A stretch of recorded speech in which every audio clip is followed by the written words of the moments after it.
Hi everyone, welcome to my channel once again. ಇವತ್ತಿನ ದಿನ ನಾವು ಎಸ್ ಲ್ಯಾಬ್ ಅಲ್ಲಿ ಇರುವಂತಹ ಯೂನಿಟ್ 2 ಅಂದ್ರೆ ಸಮ್ಮರೈಸೇಷನ್ ಆಫ್ ಡೇಟಾ ಬಗ್ಗೆ ತಿಳ್ಕೊಳ್ಳೋಣ.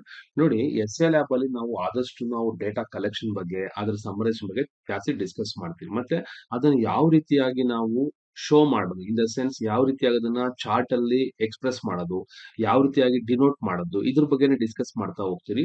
ಸೊ ಈಗ ನಾವು ಡಿಸ್ಕಸ್ ಮಾಡ್ತಾ ಇರೋದು summarisation of data. So summarisation of data ಅಂದ್ರೆ ಏನಪ್ಪಾ ಅಂದ್ರೆ, ನಿಮಗೆ ಹೆಸರಲ್ಲಿ ಗೊತ್ತಾಗ್ತಾ ಇದೆ, ಸಿಕ್ಕಿರುವಂತಹ ಡೇಟಾನ ಒಂದು ಸಮ್ಮರಿ ತರ ಬರ್ಕೊಳ್ಳುವಂಥದ್ದು ಅಂತ ಸಿಂಪಲ್ ಆಗಿ ಹೇಳ್ಬೋದು. ಓಕೆನಾ?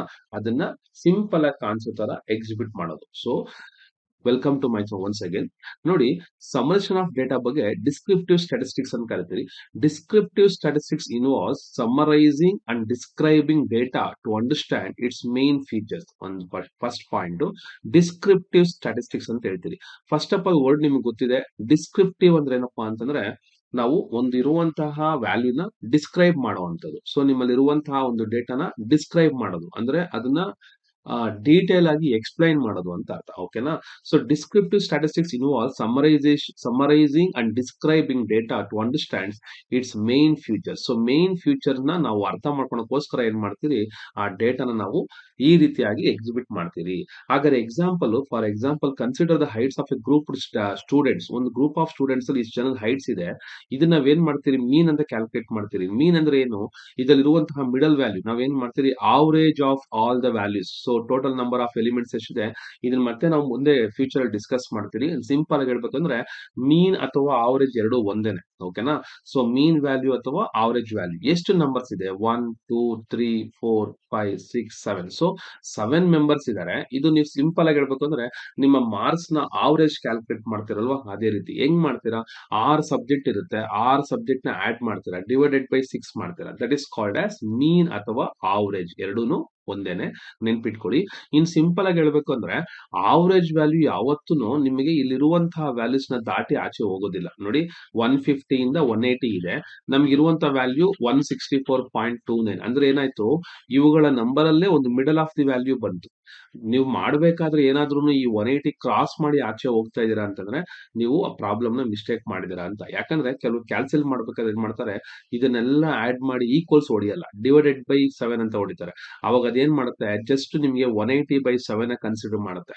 ಸೊ ಆಗ ಏನಾಗುತ್ತೆ, ನಿಮ್ಗೆ ವ್ಯಾಲ್ಯೂ ಇದು ಇದಕ್ಕಿಂತ ಜಾಸ್ತಿ ಬರುತ್ತೆ. ಅದಕ್ಕೆ ನೀವು ತಲೆಗಿಟ್ಕೊಳ್ಳಿ, ಯಾವುದೇ ಟೈಮ್ ಅಲ್ಲಿ ಮೀನ್ ಅಥವಾ ಆವರೇಜ್ ಕ್ಯಾಲ್ಕುಲೇಟ್ ಮಾಡ್ಬೇಕಾದ್ರೆ ಇಲ್ಲಿರುವಂತಹ ವ್ಯಾಲ್ಯೂಸ್ ಅಲ್ಲೇ ನಿಮ್ಗೆ ಕ್ಯಾಲ್ಕುಲೇಟ್ ಮಾಡೋ ವ್ಯಾಲ್ಯೂ ಬರಬೇಕು. ಸೊ ಸರ್, ಎಲ್ಲಾ ಪ್ರಾಬ್ಲಮ್ಗೂ 7 ಮಾಡ್ಬೇಕಾ? ನೋ.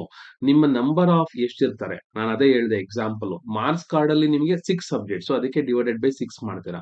ಸಪೋಸ್ ನಿಮಗೆ ಟೋಟಲ್ ಮೆಂಬರ್ಸ್ 20 ಇದ್ರು, ಅದನ್ನ ಎಲ್ಲ ಆಡ್ ಮಾಡಿ ಡಿವೈಡೆಡ್ ಬೈ 20 ಮಾಡ್ಬೇಕಾಗುತ್ತೆ. ಹಾಗಾದ್ರೆ ನೆಕ್ಸ್ಟ್ ಮೀಡಿಯನ್ ಅಂದ್ರೆ ಏನು? So arrange data in ascending order. ಒಂದು ಕೊಟ್ಟಿರುವಂತ ಡೇಟಾನ ಅಸೆಂಡಿಂಗ್ ಆರ್ಡರ್ ಅಸೈನ್ ಮಾಡೋದು. Since there are 7 data points, the median is the middle value which is 165. ಇಲ್ಲಿ ಟೋಟಲ್ ಆಗಿ ನೀವು ನೋಡಿದಾಗ, ಸೊ ನೆನ್ಪಿಟ್ಕೊಳ್ಳಿ, ಮೀಡಿಯನ್ ಅಂತಂದ್ರೆ ಮಿಡಲ್ ಅಂತ ಅರ್ಥ. ಸೊ ಮಿಡಲ್ ಆಫ್ ದಿ ವ್ಯಾಲ್ಯೂನ ಮೀಡಿಯನ್ ಅಂತ ಕರೀತಾರೆ. ಸೊ 1 2 3 4 5 6 7 ಇದೆ. 7 ಅಂತಂದ್ರೆ ನಮಗೆ ಮಿಡಲ್ ಆಫ್ ದಿ ವ್ಯಾಲ್ಯೂ ಯಾವ್ದಾಗುತ್ತೆ? ಸೊ ಇದಕ್ಕೆ ನಿಮಗೆ ಇನ್ ಎಕ್ಸ್ಪ್ರೆಷನ್ ಕ್ಯಾಲ್ಕುಲೇಟ್ ಮಾಡ್ಬೇಕಾದ್ರೆ ಆಡ್ ನಂಬರ್ ಇದ್ದಾಗ ನಾವು n+1 ಮಾಡ್ತೀರಿ. ಈಗ 7 ಅಂತಂದ್ರೆ 7+1 ಡಿವೈಡೆಡ್ ಬೈ 2 ಮಾಡಿದಾಗ ಎಷ್ಟು ಬರ್ತದೆ ನಿಮಗೆ? ಸೊ 8/2 4 ಬರುತ್ತೆ. So 1 2 3 4th number will become the median value. ಅರ್ಥ ಆಗ್ತಿದ್ಯಾ? 4th ನಂಬರ್ ಕರೆಕ್ಟ್, ಅದಕ್ಕೆ 165. ಸೊ ಆಡ್ ನಂಬರ್ ಬೇರೆ, ಈವನ್ ನಂಬರ್ ಇದ್ದಾಗ ಬೇರೆ. ನಾವು mode, the most frequent value in the data set is called S 170. ಅಂದ್ರೆ ಇರುವಂತಹ ಡೇಟಾ ಸೆಟ್ ಅಲ್ಲೇ ಜಾಸ್ತಿ ರಿಪೀಟ್ ಆಗಿರುವಂತದ್ದು. ದ ಮೋಸ್ಟ್ ಫ್ರೀಕ್ವೆಂಟ್, ನಾವು ಬಳಸ್ತಾ ಇರ್ತೀವಿ ವರ್ಡ್ ಫ್ರೀಕ್ವೆಂಟ್ ಆಗಿ ಸಿಗುತ್ತೆ ಅಂತ. The most frequent value in the data, ಯಾವ ವ್ಯಾಲ್ಯೂ ಜಾಸ್ತಿ ಫ್ರೀಕ್ವೆಂಟ್ ಆಗಿ ರಿಪೀಟೆಡ್ ಆಗಿರುತ್ತೋ, ಯಾವ ವ್ಯಾಲ್ಯೂ ಜಾಸ್ತಿ ರಿಪೀಟೆಡ್ ಆಗಿರುತ್ತೋ ಅದನ್ನ ನಾವೇನ್ ಕರಿತೀರಿ, ಮೋಡ್ ಅಂತ ಕರಿತೀರಿ. ಸೊ ನಾವು ಮೆಜರ್ ಆಫ್ ಸೆಂಟ್ರಲ್ ಟೆಂಡೆನ್ಸಿ. ನೋಡಿ, ಇದನ್ನ ನಾವು ಮತ್ತೆ ಯೂನಿಟ್ 3 ನಲ್ಲಿ ಡೀಟೇಲ್ ಆಗಿ ಡಿಸ್ಕಸ್ ಮಾಡ್ತೀರಿ. ಇಲ್ಲೂ ಕೂಡ ಸಿಂಪಲ್ ಆಗಿ ಕೊಟ್ಟಿದ್ದೀನಿ, measure of central tendency, mean, median and mode. So ನಿಮ್ಗೆ ಇದನ್ನ ವೈವಾದಲ್ಲಿ ಕೇಳೋ ಚಾನ್ಸ್ ಇರುತ್ತೆ, ಮತ್ತೆ DCET ಎಕ್ಸಾಮ್ ಅಲ್ಲಿ ಕೂಡ ಕೇಳುವಂತ ಚಾನ್ಸಸ್ ಇರುತ್ತೆ, ಕ್ಯಾಲ್ಕುಲೇಟ್ ಕೂಡ ಮಾಡುವಂತ ಕೇಳಕ್ಕೆ ಇರುವಂತಹ ಚಾನ್ಸಸ್ ಜಾಸ್ತಿ ಇರುತ್ತೆ. ಹಾಗಾದ್ರೆ ಮೀನ್ ಅಂದ್ರೆ ನಾನು ಆಲ್ರೆಡಿ ಹೇಳಿದೆ, mean is the average value of set of data. It represents central value around which the data points tends to cluster. ನಾನು ಆಗಲೇ ಹೇಳಿದೀನಿ, ಇದು ಕ್ಯಾಲ್ಕುಲೇಟ್ ಮಾಡಿದಾಗ ನಿಮ್ಗೆ ಏನ್ ಬಂತು, almost middle of the value ಬಂತು. ಕರೆಕ್ಟಾ? To calculate means sum of all the data values and divide by the total number of data points. ನಾನು ಅದೇ ಹೇಳಿದ್ದು, ಎಷ್ಟು ಡೇಟಾ ಇರುತ್ತೋ ಅದನ್ನ ಡಿವೈಡೆಡ್ ಬೈ 6. ಈಗ ನೋಡಿ, ಫಾರ್ ಎಕ್ಸಾಂಪಲ್ ಇದೇ ನಿಮ್ ಮಾರ್ಕ್ಸ್ ಅನ್ಕೊಳ್ಳಿ, 1 2 3 4 5 6 ಸಬ್ಜೆಕ್ಟ್ಸ್ ಇದೆ. 6 ಸಬ್ಜೆಕ್ಟ್ ಅಲ್ಲಿ ತೆಗೆದಿರುವಂತ ಮಾರ್ಕ್ಸ್ ಡಿವೈಡೆಡ್ ಬೈ 6 ಮಾಡಿದಾಗ ನಿಮ್ಗೆ 510 ಬೈ 6 ಮಾಡಿದಾಗ ಮೀನ್ ವ್ಯಾಲ್ಯೂ ಎಷ್ಟು ಬರ್ತಾ ಇದೆ, 85. ಇದನ್ನ ಕರಿತೀರಿ ನಿಮ್ಮ ಮಾರ್ಕ್ಸ್ ನ ಪರ್ಸೆಂಟೇಜ್ ಅಂತ ಕರಿತೀರಿ. ಏನಂತ ಕರಿತೀರಿ, ನಿಮ್ಮ ಮಾರ್ಕ್ಸ್ ನ ಪರ್ಸೆಂಟೇಜ್ ಅಂತ ಕರಿತೀರಿ. ಹಾಗಾದ್ರೆ ಎಕ್ಸಾಂಪಲ್ 2 ಹೋಗೋಣ. Suppose you have a data set of 10 students ages. So 10 students age ಇದೆ. ಟು ಫೈಂಡ್ ದ ಮೀಲ್ ಏನ್ ಮಾಡಬೇಕು, ಡಿವೈಡೆಡ್ ಬೈ 10 ಮಾಡಬೇಕು. ನಿಮ್ಗೆ ಎಷ್ಟು ಬರ್ತಾ ಇದೆ ಇಲ್ಲಿ, 204 ಬೈ 10 ಅಂದ್ರೆ 20.4 ಬರ್ತಾ ಇದೆ. ಅದಕ್ಕೆ ನೆನ್ಪಿಟ್ಕೊಳ್ಳಿ, ಯಾವುದೇ ಟೈಮ್ ಅಲ್ಲಿ ಅವರೇಜ್ ಮಾಡ್ಬೇಕಾದ್ರೆ ನಿಮ್ಮಲ್ಲಿ ಕೊಟ್ಟಿರುವಂತ ಡೇಟಾ ಸೆಟ್ ಅಲ್ಲೇ ಇರುತ್ತೆ ಆ ವ್ಯಾಲ್ಯೂ, ಹೊರಗಡೆ ಹೋಗಿರಲ್ಲ. Remember this one. ಹಾಗಾದ್ರೆ ಮೀಡಿಯನ್ ಅಂತ ಹೇಳಿದೆ, a median is the middle value of data set when arranged in ascending or descending order. Ascending ಅಥವಾ ಡಿಸೆಂಡಿಂಗ್ ಆರ್ಡರ್ ಮಾಡಿದಾಗ ಬರುವಂತ ಮಿಡಲ್ ವ್ಯಾಲ್ಯೂಗೆ ನಾವೇನ್ ಕರಿತೀವಿ, ಮೀಡಿಯನ್ ಅಂತ ಕರಿತೀವಿ. ಅದನ್ನ ನೆನ್ಪಿಟ್ಕೊಳ್ಳಿ ಚೆನ್ನಾಗಿ. ಸೊ ಇಲ್ಲಿ ನಾನು ಹೇಳಿದೆ ಮೀಡಿಯನ್ ಆಫ್ ದಿ ವ್ಯಾಲ್ಯೂ ನೋಡಿ, 163 ಪ್ಲಸ್ 165 ಯಾವಾಗ 2 ನಂಬರ್ ಬರುತ್ತೋ, ಸೊ ಅಂದ್ರೆ ನಿಮ್ಗೆ ಮಿಡಲ್ ಅಲ್ಲಿ 2 ನಂಬರ್ಸ್ ಬಂದ್ಬಿಡುತ್ತೆ ಅಂದ್ಕೊಳ್ಳಿ. Since there are 8 data points, ನೋಡಿ ಇಲ್ಲಿ 8 ಡೇಟಾ ಪಾಯಿಂಟ್ಸ್, ಇಲ್ಲಿ 7 ಡೇಟಾ ಪಾಯಿಂಟ್ಸ್ ಇದೆ. 7 ಡೇಟಾ ಪಾಯಿಂಟ್ಸ್ ಇದ್ದಾಗ ನೀವು ವರಿ ಮಾಡ್ಕೊಳೋದು ಬೇಕಾಗಿಲ್ಲ. ಯಾಕೆ ವರಿ ಮಾಡ್ಕೊಳೋದು ಬೇಕಾಗಿಲ್ಲ, ನಿಮ್ಗೆ ಈಸಿಯಾಗಿ 7 ಪ್ಲಸ್ 1 ಅಂದ್ರೆ 8 ಬೈ 2 ಮಾಡಿದಾಗ 4th ನಂಬರ್ ಬಂದ್ಬಿಡುತ್ತೆ. ಇಲ್ಲೇನಾಯ್ತು, 1 2 3 4 5 6 7 8 ಇದೆ. 8 ಇದ್ದಾಗ ಮಿಡಲ್ ನಂಬರ್ ನಾವು ಐಡೆಂಟಿಫೈ ಮಾಡಕ್ಕಾಗತ್ತಾ, ಆಗೋದಿಲ್ಲ. ಬಟ್ ಮಿಡ್ಲ್ 2 ಬರ್ತವೆ ನೋಡಿ, ಈ ಕಡೆ 3 ಬಿಟ್ಬಿಡಿ, ಈ ಕಡೆ 3 ನಂಬರ್ ಬಿಟ್ಬಿಡಿ. ಮಿಡ್ಲ್ ಅಲ್ಲಿ ಯಾವ್ದು ಬಂತು, 163 ಮತ್ತೆ 165 ಬಂತು. ಕರೆಕ್ಟಾ? ಸೊ ಆಡ್ ನಂಬರ್ ಬಂತು. ಏನ್ ಮಾಡಿ, ಸೊ ಈ 2 ನಂಬರ್ ನ ಆಡ್ ಮಾಡ್ಕೊಳ್ಳಿ. 163 ಪ್ಲಸ್ 165 ಡಿವೈಡೆಡ್ ಬೈ 2 ಮಾಡಿದ್ರೆ ನಿಮ್ಗೆ ಮೀನ್ ವ್ಯಾಲ್ಯೂ ಎಷ್ಟು ಬರ್ತದೆ, ಮೀಡಿಯನ್ ವ್ಯಾಲ್ಯೂ ಎಷ್ಟು ಬರ್ತದೆ, 164 ಅನ್ನೋದು ಬರುತ್ತೆ. ಸೊ ಇದನ್ನ ಕ್ಲೀನ್ ನೆನ್ಪಿಟ್ಕೊಂಡು, ದೆನ್ ಮೋಡ್ ಅಂದ್ರೆ ಏನು, ದ ನಂಬರ್ ಆಫ್ ಟೈಮ್ಸ್ ಯಾವ್ದು ರಿಪೀಟ್ ಆಗಿರುತ್ತೋ ಅದನ್ನ ಮೋಡ್ ಅಂತ ಕರಿತೀರಿ. ನಾನು ಆಲ್ರೆಡಿ ಅದನ್ನ ಹೇಳಿದೀನಿ. So it appears most frequently, ಯಾವ್ದು ಜಾಸ್ತಿ repeat ಆಗಿರುತ್ತೋ.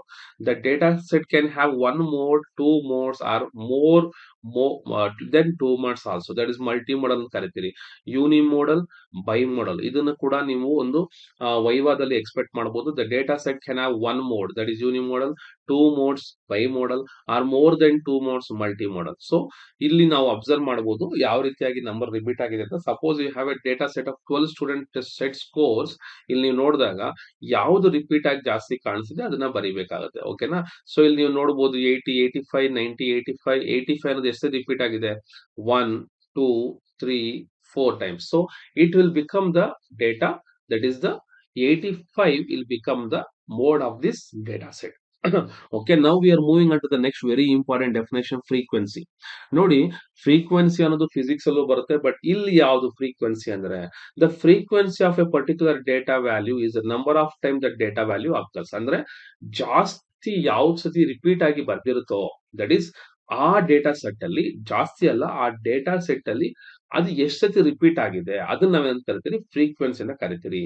Frequency of a particular data value is the number of times the data value occurs. ಎಷ್ಟು ಸತಿ ಅದು ಎಕ್ಸಿಸ್ಟ್ ಆಗಿದೆ, ಎಷ್ಟು ಸತಿ ರಿಪೀಟ್ ಆಗಿದೆ ಅನ್ನೋದನ್ನ ನಾವೇನ್ ಕರಿತೀರಿ. ಈಗ ಫಾರ್ ಎಕ್ಸಾಂಪಲ್ ನಿಮ್ ಕ್ಲಾಸ್ ರೂಮ್ ಅಲ್ಲಿ ಒಂದು 10 ಜನ ಇರ್ತಾರೆ. 10 ಜನದಲ್ಲಿ ಒಬ್ಬರು ರಿಸಲ್ಟ್ ಔಟ್ ಆಫ್ 25 ಇಂಟರ್ನಲ್ಸ್ ಗೆ 20 ಅನ್ನೋದು ಮ್ಯಾಕ್ಸಿಮಮ್ ಬಂದಿರುತ್ತೆ. 20 ಬಂದಿರುತ್ತೆ, 25 ಬಂದಿರುತ್ತೆ. ಸೊ ನಾವು ಲಿಸ್ಟ್ ಮಾಡ್ತಾ ಹೋಗ್ಬೇಕು, 20 ಎಷ್ಟು ಜನಕ್ಕೆ ಬಂದಿದೆ, 25 ಜನಕ್ಕೆ ಬಂದಿದೆ ಅಂತ ಹೇಳಿ. ಅದನ್ನ ನಾವೇನ್ ಕರಿತೀರಿ, ಫ್ರೀಕ್ವೆನ್ಸಿ ಅಂತ ಕರಿತೀರಿ. A frequency distribution table is a chart that summarises value and their frequencies. ಅದೇ ಚಾರ್ಟ್ ಅಂದ್ರೆ ಏನು, ಅದು ಸಮ್ಮರೈಸ್ ಮಾಡುತ್ತೆ ಏನ, ವ್ಯಾಲ್ಯೂಸ್ ನ ಮತ್ತೆ ಅದ್ರ ಫ್ರೀಕ್ವೆನ್ಸಿನ, ಎಷ್ಟು ವ್ಯಾಲ್ಯೂಸ್ ಇದೆ ಮತ್ತೆ ಅದೆಷ್ಟು ರಿಪೀಟ್ ಆಯ್ತು. ಓಕೆನಾ? So summarizes value and their frequency. It's useful way to organize data if you have list of number that represent a frequency of a certain outcome in a sample. A frequency distribution table has 2 columns. ನೋಡಿ, ಇದು ಚೆನ್ನಾಗಿ ನೆನಪಿಟ್ಕೊಳ್ಳಿ. Frequency distribution table ಅಂದ್ರೆ ನಮಗೆ 2 columns ಬರುತ್ತೆ. First column ಅಲ್ಲಿ list of all the various outcomes ಇರುತ್ತೆ. ಅದೇ second column list off frequency of each outcome ಇರುತ್ತೆ. ಇದನ್ನ ನೀವು ಸಿಂಪಲ್ ಆಗಿ 10th ಅಲ್ಲಿ ಓದಿರ್ತೀರಾ, ನೀವು ಏನಂತ ಸ್ಟಾಟಿಸ್ಟಿಕ್ಸ್ ಅಂತ ಹೇಳಿ. ಅಲ್ಲಿ ನೀವು ಮಾಡಿರ್ತೀರಾ ಕ್ಲಾಸ್ ಇಂಟರ್ವಲ್ ಎಷ್ಟು ರಿಪೀಟ್ ಆಗಿದೆ ಅದ್ರೊಳಗಡೆ ನಂಬರ್, ಕರೆಕ್ಟಾ? ಸೊ ಅದನ್ನ ನೀವು ಇಮೇಜಿನ್ ಮಾಡ್ಕೊಳ್ಳಿ. ಅಲ್ಲಿ ಫಸ್ಟ್ ಕಾಲಮ್ ಮತ್ತೆ ಸೆಕೆಂಡ್ ಕಾಲಮ್ ಅಂತ ಬರುತ್ತೆ. ಫಾರ್ ಎಕ್ಸಾಂಪಲ್ ಇಲ್ಲಿ ನೋಡಬಹುದು ನೀವು, ಇಲ್ಲಿ ಟೆಸ್ಟ್ ಸ್ಕೋರ್ ಅನ್ನೋದು 75. ಈ ಡೇಟಾ ಸೆಟ್ ಅಲ್ಲಿ 75 ಎಷ್ಟು ರಿಪೀಟ್ ಆಗ್ತಿದೆ, 3 ಟೈಮ್ಸ್. ನೋಡಿ, consider test scores of 15 students. ನೋಡಿ, ಅದು ನಾನು ಎಕ್ಸಾಂಪಲ್ ಹೇಳಿದೆ. ಇಲ್ಲಿ 75 ಇಂದ 85 ಈ ತರ ಡಿಫರೆಂಟ್ ವ್ಯಾಲ್ಯೂಸ್ ಕೊಟ್ಟಿದ್ದಾರೆ. ನೀವೇನ್ ಮಾಡ್ಬೇಕು, ಎಷ್ಟು 75 ಇದೆ, 80 ಇದೆ, 85 ಇದೆ, 85 ರಿಪೀಟ್ ಆಯ್ತು ಬಿಟ್ಬಿಡಿ, 90 ಇದೆ ಮತ್ತೆ 85 ರಿಪೀಟ್ ಆಗಿ ಬಿಟ್ಬಿಡಿ, 85 ರಿಪೀಟ್ ಆಗಿ ಬಿಟ್ಬಿಡಿ, 75 ರಿಪೀಟ್ ಆಗಿ ಬಿಟ್ಬಿಡಿ. ಸೊ ಇರುವಂತ ವ್ಯಾಲ್ಯೂಸ್ ಯಾವುದು, 75 80, 85, 90. ಹಾಗಾದ್ರೆ 75 ಎಷ್ಟೇ ರಿಪೀಟ್ ಆಯ್ತು? That is called frequency. Number of time that occurs, number of times ಅದು ಎಕ್ಸಿಸ್ಟ್ ಆಗ್ತಾ ಇರೋಂಥದ್ದು. 75 3 ಟೈಮ್ಸ್ ಬರ್ತಾ ಇದೆ, 80 3 ಟೈಮ್ಸ್ ಬರ್ತಾ ಇದೆ, 85 7 ಟೈಮ್ಸ್ ಬರ್ತಾ ಇದೆ, 90 2 ಟೈಮ್ಸ್ ಬರ್ತಾ ಇದೆ. So this is called as what? The frequency distribution table. So ಹಾಗಾದ್ರೆ what about the relative frequency? ನೀವು ಇಲ್ಲಿ ನಾನು ಏನ್ ಹೇಳ್ಕೊಡ್ತಾ ಇದ್ದೀನೋ ಫ್ರೀಕ್ವೆನ್ಸಿ ಡಿಸ್ಟ್ರಿಬ್ಯೂಷನ್ ಟೇಬಲ್ ಅನ್ನೋದು ಕೂಡ ನಾವೇನ್ ಮಾಡ್ತೀರಿ, ಎಸ್ ಎ ಲ್ಯಾಬ್ ಅಲ್ಲಿ ಎಕ್ಸ್ಪೆರಿಮೆಂಟ್ ಆಗಿ ಮಾಡ್ತೀರಿ.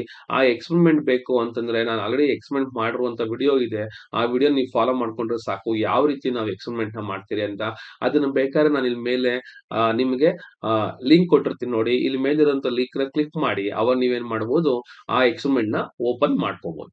ಅದೇ ರೀತಿಯಾಗಿ ರಿಲೇಟಿವ್ ಫ್ರೀಕ್ವೆನ್ಸಿ ನೋಡಿ, ಈ relative frequency table shows proportion or percentage, ನೆನ್ಪಿಟ್ಕೊಳ್ಳಿ ಕರೆಕ್ಟ್ ಆಗಿ, proportion or percentage of each data value relative to total number of observations. ಅಂದ್ರೆ ಇಲ್ಲಿರುವಂತಹ ವ್ಯಾಲ್ಯೂ ಎಷ್ಟಿದೆ, ರಿಲೇಟಿವ್ ಫ್ರೀಕ್ವೆನ್ಸಿ 75 ಇದೆ.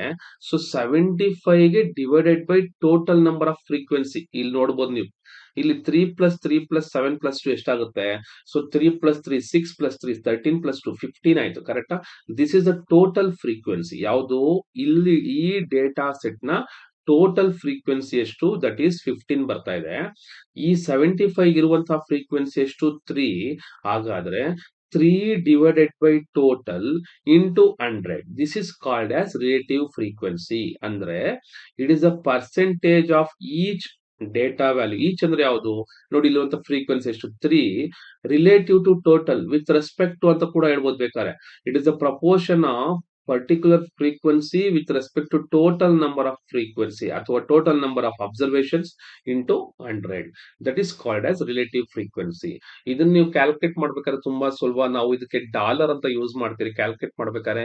ರಿಲೇಟಿವ್ ಫ್ರೀಕ್ವೆನ್ಸಿ ಅನ್ನೋದು ನಿಮಗೆ ಸಪರೇಟ್ ಎಕ್ಸ್ಪೆರಿಮೆಂಟ್, ಅದನ್ನು ಕೂಡ ಇಲ್ಲೇ ಲಿಂಕ್ ಕೊಟ್ಟಿರ್ತೀನಿ ನೋಡಿ, ಆ ಲಿಂಕ್ ಕ್ಲಿಕ್ ಮಾಡಿದ್ರೆ ನೀವು ಆ ಎಕ್ಸ್ಪೆರಿಮೆಂಟ್ ಹೆಂಗ್ ಮಾಡೋದಂತ ನೋಡಬಹುದು.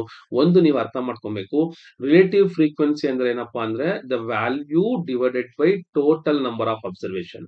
The frequency value divided by total number of observations. That is what this frequency related to total frequency. Like this you can say relative ಇರೋದ್ರಿಂದ ಇಲ್ಲಿರುವಂತಹ frequency related to total frequency ಅಂತ ಹೇಳ್ಬೋದು. ಹಾಗಾದ್ರೆ ನೆಕ್ಸ್ಟ್ ಬಂದ್ರೆ what do you mean by ungrouped data and grouped data? Ungrouped data is the data you first gather from an experiment or study. ನೋಡಿ, ಯಾವುದೇ ಒಂದು ನಾವು ಒಂದು ಆರ್ಗನೈಸ್ ಮಾಡಿರೋದಿಲ್ಲ, ಹೆಂಗಿರುತ್ತೋ ಡೇಟಾ ಅದೇ ಡೇಟಾ ತಗೊಂಡಿರ್ತೀರಿ. That is called raw data ಅಂತ ಹೇಳ್ಬೋದು. ಅದನ್ನ ನಾವು ಅನ್ಗ್ರೂಪ್ಡ್ ಡೇಟಾ ಅಂತ ಕರಿತೀರಿ. ಫಾರ್ ಎಕ್ಸಾಂಪಲ್, ನಿಮ್ಮ ಕ್ಲಾಸ್ ರೂಮ್ ಅಲ್ಲಿ ನಾವು ಏನ್ ಮಾಡ್ತೀರಾ, ಸ್ಟೂಡೆಂಟ್ ಮಾರ್ಕ್ಸ್ ಕಲೆಕ್ಟ್ ಮಾಡಕ್ ಹೇಳ್ತೀನಿ, ಎಲ್ರದ್ದು ಕಲೆಕ್ಟ್ ಮಾಡ್ತೀರಾ, ವಿಧವಿಧವಾಗಿರುತ್ತೆ. That is called ungrouped data. The data is raw, it is not sorted into categories. ಇದು ಯಾವುದೇ ರೀತಿಯಾಗಿ ಸಾರ್ಟ್ ಮಾಡಿರೋದಿಲ್ಲ, ಯಾವುದೇ ರೀತಿಯಾಗಿ ನಾವು ಅರೇಂಜ್ ಮಾಡಿರೋದಿಲ್ಲ, ಯಾವುದೇ ರೀತಿಯಲ್ಲಿ ನಾವೇನ್ ಮಾಡಿರಲ್ಲ, ಅರೇಂಜ್ ಮಾಡಿರೋದಿಲ್ಲ. That is called as what? It is not sorted into categories or classified. That is called ungrouped data. ಹಾಗಾದ್ರೆ ವಾಟ್ ಅಬೌಟ್ ಗ್ರೂಪ್ಡ್ ಡೇಟಾ? ಇದಕ್ಕೆ ಆಪೋಸಿಟ್ ಏನು? Is the data has been bundled together in categories, ಅಥವಾ it is sorted into categories ಅಂತ ಹೇಳ್ಬೋದು ನೀವು. It is sorted into categories ಅಂತ ಹೇಳ್ಬೋದು. It is sorted into categories ಅಂತ ಹೇಳ್ಬೋದು. That is called grouped data. Okay, hope you are understanding this one. ಹಾಗಾಗಿ grouped data is useful when dealing with large data set. ನಮ್ಗೆ ಯಾವಾಗ್ಲೂ ಅಷ್ಟೇನೆ ಒಂದು large data set ಇತ್ತು ಅಂದ್ರೆ ನಮಗೆ ಗ್ರೂಪ್ ಡೇಟಾ ತುಂಬಾ ಹೆಲ್ಪ್ ಆಗುತ್ತೆ. ಅದಕ್ಕೆ ನೀವು ಕೊಟ್ಟಿರುವಂತಹ ಡೇಟಾ ಏನ್ ಮಾಡ್ಬೇಕಾಗುತ್ತೆ, ಗ್ರೂಪ್ ಮಾಡ್ಕೊಬೇಕಾಗುತ್ತೆ. So group data is useful when dealing with large data sets. So ತುಂಬಾ ದೊಡ್ಡದಾದಂತಹ ಲಾರ್ಜ್ ಡೇಟಾ ಸೆಟ್ ನ ನಾವು ಡೀಲ್ ಮಾಡ್ಬೇಕಾದ್ರೆ ನಮ್ಗೆ ಏನಪ್ಪಾ ಅಂತಂದ್ರೆ we should have that group data ಬೇಕಾಗುತ್ತೆ. It involves categorizing value into intervals or classes for easier analysis. ನಾವೇನ್ ಮಾಡ್ಬೋದು, ಅದಕ್ಕೋಸ್ಕರ ನಾವು ಅದನ್ನ ಕ್ಯಾಟಗರಿ ಮಾಡ್ತೀರಿ. ಹೆಂಗ್ ಕ್ಯಾಟಗರಿ ಮಾಡ್ತೀರಿ? ಒಂದು ಇಂಟು ಇಂಟರ್ವಲ್ಸ್ ಆಗಿ ಮಾಡ್ತೀರಿ, ಅಥವಾ ಕ್ಲಾಸಸ್ ಆಗಿ ಮಾಡ್ತೀರಿ, ಅಥವಾ ಈಸಿಯರ್ ಅನಾಲಿಸಿಸ್ ಆಗಿ ಮಾಡ್ತೀರಿ. So these 3 points are very very important. Okay, ಯಾವ ರೀತಿ ಕ್ಯಾಟಗರೀಸ್ ಮಾಡ್ತೀರಿ? ಒಂದು ಇಂಟರ್ವಲ್ಸ್ ಅಥವಾ ಕ್ಲಾಸಸ್ ಅಥವಾ ಈಸಿಯರ್ ಅನಾಲಿಸಿಸ್ ಅಂತ ಹೇಳ್ಬೋದು. ಫಾರ್ ಎಕ್ಸಾಂಪಲ್, ಇಲ್ಲಿ consider test course of 30 students. ನೋಡಿ, ಒಂದು 30 ಸ್ಟೂಡೆಂಟ್ಸ್ ನ ನಾವು ಟೆಸ್ಟ್ ಸ್ಕೋರ್ ನೋಡ್ತಾ ಇದ್ದೀವಿ. ಇದನ್ನ ಯಾವ ರೀತಿ ನಾವು ಕ್ಯಾಟಗರೈಸ್ ಮಾಡಬಹುದು, ಯಾವ ರೀತಿ ಗ್ರೂಪ್ ಮಾಡಬಹುದು? No, it is very simple thing. ಏನ್ ಮಾಡ್ತೀರಾ, ಸೊ ಕ್ಲಾಸ್ ಅಲ್ಲಿ ಡಿವೈಡ್ ಮಾಡಬೇಕು. ಹಂಗೆ ಇದ್ರೆ ಚೆನ್ನಾಗಿರಲ್ಲ ಅಂದ್ರೆ ನಮ್ಗೆ ಈಸಿಯಾಗಿ ಗೊತ್ತಾಗಲ್ಲ.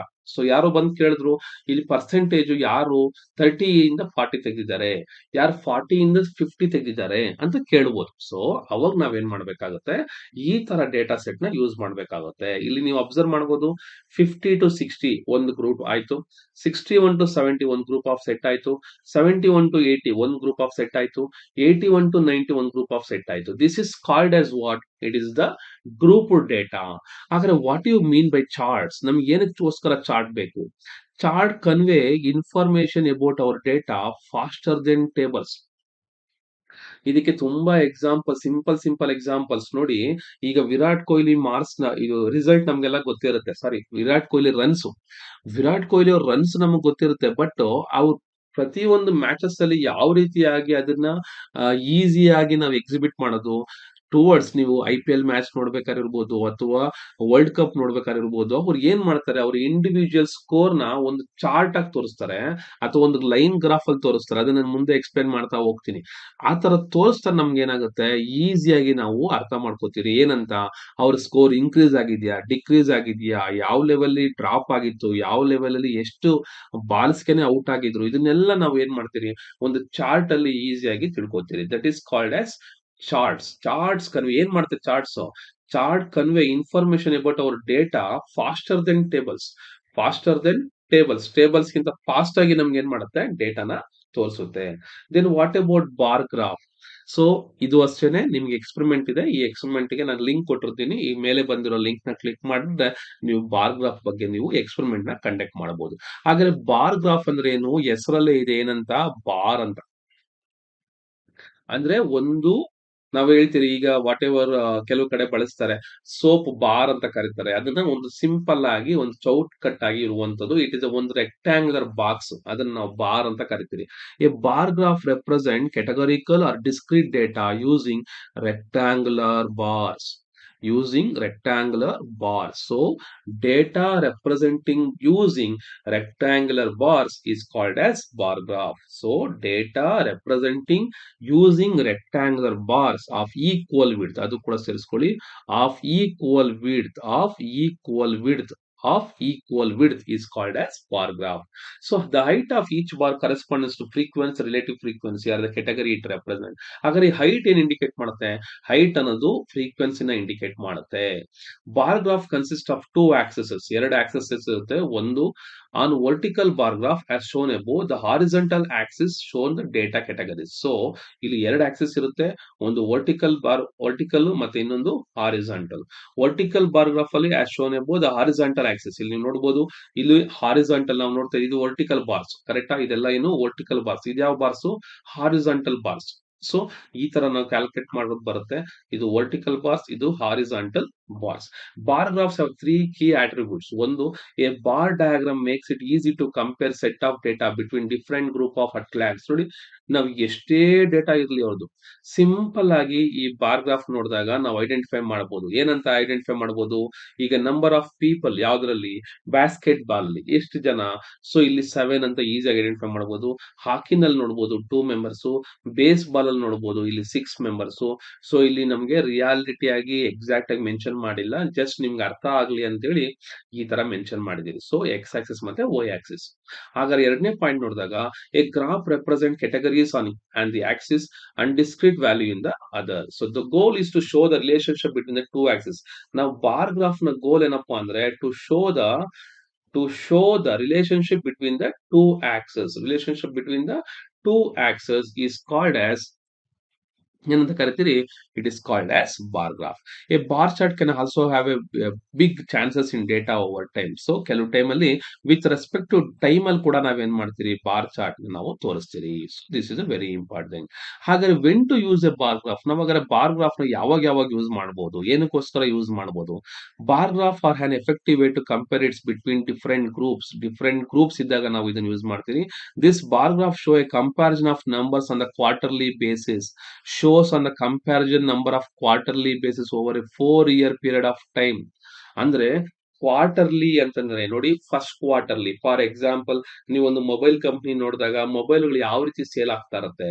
ಈಗ ಆಪಲ್ ಕಂಪ್ನಿಯವರು ಹೇಳ್ತಾರೆ ನಮ್ಗೆ 2023 ನಲ್ಲಿ ಫಸ್ಟ್ ಕ್ವಾರ್ಟರ್ಲಿನಲ್ಲಿ ನಮಗೆ ಪ್ರಾಫಿಟ್ ಬಂತು, ಸೆಕೆಂಡ್ ಕ್ವಾರ್ಟರ್ ನನಗೆ ಲಾಸ್ ಆಯ್ತು, ಥರ್ಡ್ ಕ್ವಾರ್ಟರ್ಲಿನಲ್ಲಿ ನಮಗೆ ಏನು ಕ್ವಾರ್ಟರ್ಲಿ ಅಂದ್ರೆ ಅವರೊಂದು ಡಿವೈಡ್ ಮಾಡಿರ್ತಾರೆ. ಒಂದು 12 ಮಂತ್ಸ್ ಆಫ್ ಟೈಮ್ ನ ಫಸ್ಟ್ ಕ್ವಾರ್ಟರ್ಲಿ ಅಂದ್ರೆ 3 ಮಂತ್ಸ್ಗೆ, ಸೆಕೆಂಡ್ ಕ್ವಾರ್ಟರ್ಲಿ ಅಂತಂದ್ರೆ 6 ಮಂತ್ಸ್ಗೆ, ಆಮೇಲೆ ಥರ್ಡ್ ಕ್ವಾರ್ಟರ್ಲಿ ಅಂದ್ರೆ you will get that is for 9 ಮಂತ್ಸ್ಗೆ, ಲಾಸ್ಟ್ ಅಲ್ಲಿ ಸೊ 4th ಕ್ವಾರ್ಟ್ ಅಂದ್ರೆ ಏನದು, that is nothing but 1 year. ಅದೇ ರೀತಿ that is comparison of numbers on a quarterly basis over A 4-year period of time. So users of this chart can compare data by quarter an year over year. ಪ್ರತಿಯೊಂದು ವರ್ಷಕ್ಕೂ ನಾವೇನ್ ಮಾಡಬಹುದು ನೋಡಿ, ಈ ವರ್ಷ ಏನಾಯ್ತು, ಈ ವರ್ಷ ಏನಾದ್ರೆ ನಾವು ಇಯರ್ ನ ವೈಸ್ ಕಂಪ್ಯಾರಿಸನ್ ಮಾಡಬಹುದು.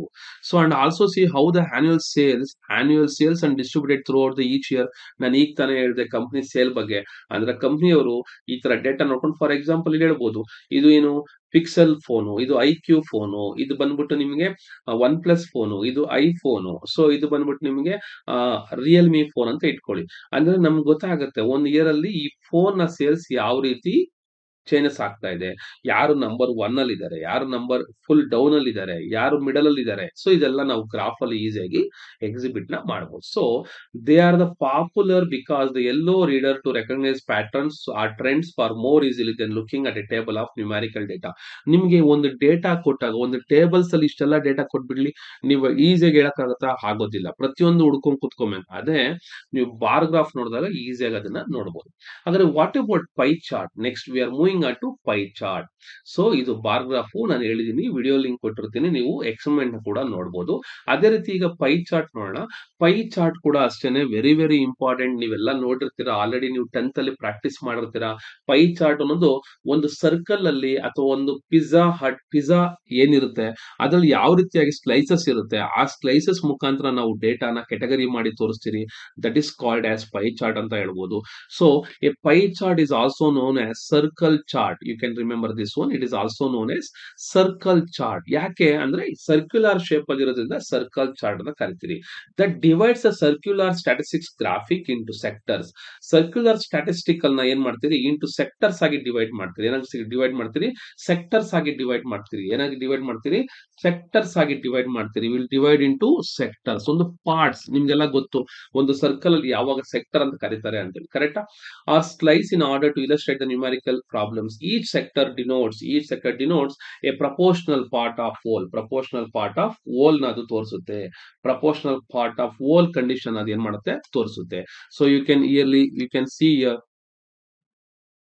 ಏನಪ್ಪಾ ಅಂತಂದ್ರೆ, ಆಮೇಲೆ what data can be presented using pi chart. ಏನೆಲ್ಲ ತೋರಿಸಬಹುದು ನೋಡಿ, ಬಾರ್ ಗ್ರಾಫ್ ಇರುವಂತವೆಲ್ಲ ನಾವು ಇಲ್ಲಿ ತೋರಿಸಬಹುದು. ಬಟ್ ಇನ್ನ ನೀವು ಸಿಂಪಲ್ ಆಗಿ ನೆನ್ಪಿಟ್ಕೊಬೇಕು ಅಂದ್ರೆ ಏನಪ್ಪಾ, ಸೊ ಇದೇ ಹೇಳಿದ್ ನಾನು, you can consider in what, in a circular format. ಇದು ಸರ್ಕಲ್. ಸೊ ನಾವು ಏನ್ ಮಾಡ್ತೀರಿ, ಈ ಪಾರ್ಟ್ ನ ಸರ್ಕಲ್ ಸೆಕ್ಟರ್ ಅಂತ ಕರಿತೀವಿ. ಇದನ್ನ ಏನಂತ ಕರಿತೀರಿ, ಸೆಕ್ಟರ್ಸ್. ಅಂದ್ರೆ ಸೆಕ್ಟರ್ಸ್ ಟೈಮ್ ಅಲ್ಲಿ ನಾವೇನ್ ಮಾಡ್ತೀರಿ, ಈ ನ್ಯೂಮ್ಯಾರಿಕಲ್ ಡೇಟಾನ ತೋರಿಸ್ತೀರಿ. Pie chart have visual way of displaying data that might otherwise given in a smaller table. Pie chart useful for displaying data that are classified into nominal or ordinal. ಇದನ್ನ ನೆನ್ಪಿಟ್ಕೊಬೇಕು ನೀವು. Nominal ಅಂದ್ರೆ ಏನು ಮತ್ತೆ ordinal ಅಂದ್ರೆ ಏನು, ಇದನ್ನ ವೈವಾದಲ್ಲಿ ಕೇಳೋ chances ಇರುತ್ತೆ. ಯಾವ್ದನ್ನ, ನಾಮಿನಲ್ ಮತ್ತೆ ordinal. Nominal data are categorised according to descriptive or qualitative. ಒಂದು ಕ್ವಾಲಿಟೇಟಿವ್ ಇನ್ಫಾರ್ಮೇಶನ್ ಗೆ ಸಂಬಂಧಿಸಿರೋದನ್ನ ನಾವು ನಾಮಿನಲ್ ಡೇಟಾ ಅಂತ ಕರಿತೀವಿ.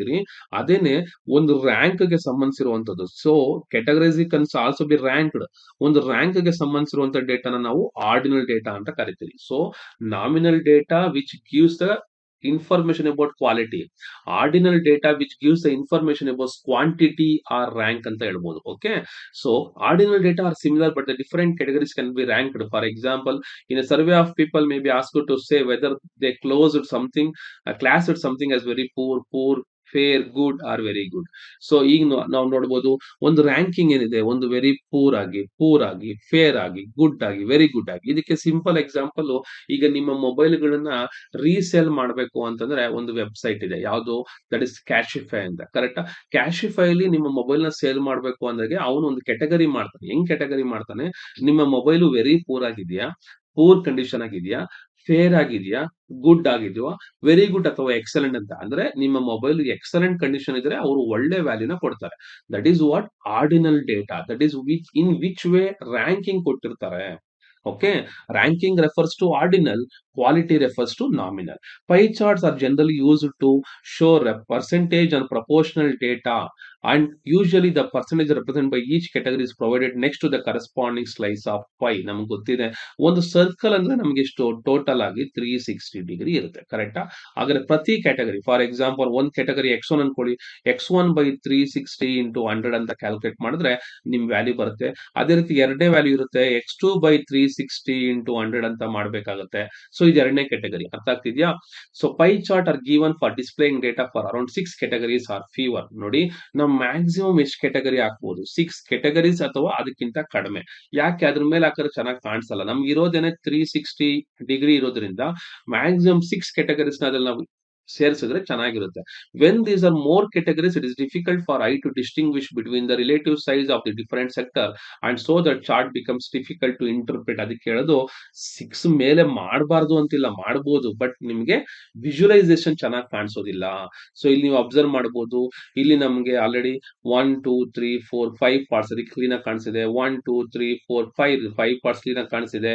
ಬಟ್ ನಾವು ಇದಕ್ಕಿಂತ ತೀರಾ ಜಾಸ್ತಿ ಮಾಡಿದಾಗ ನಮ್ಗೆ ಇದು ನೀಟಾಗಿ ಕಾಣಿಸೋದಿಲ್ಲ. So this is about what the pie chart.